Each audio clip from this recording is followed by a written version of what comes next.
सब्र रखो। हर चीज़ आसान होने से पहले बहुत मुश्किल होती है।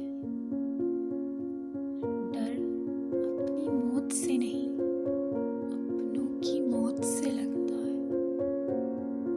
आपका बहुत ज़्यादा अच्छा होना भी आपको ले डूबता है। इंसान बेइल्मी से नहीं बल्कि बेहयाई से जाहिल कहलाता है। जिनकी उम्मीद सिर्फ अल्लाह से हो वो कभी नाउम्मीद नहीं हुए। अगर दिल पड़े जाते तो दिल दहल जाते।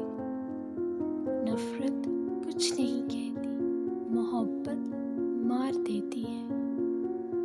दिल खूबसूरत होना चाहिए, चेहरे पर रौनक खुद ब खुद आ जाती है।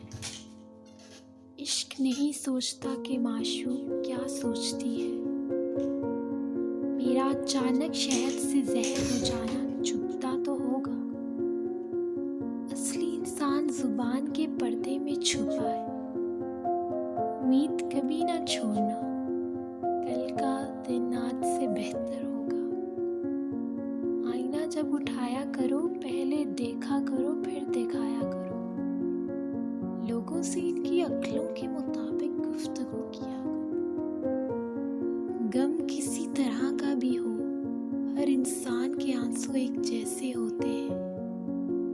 रात के पास अंधेरे के सिवा कुछ भी नहीं है। रूह बेजार हो तो दिल भी मुश्किल से ही बसता है। हदायत इन्हें दी जाती है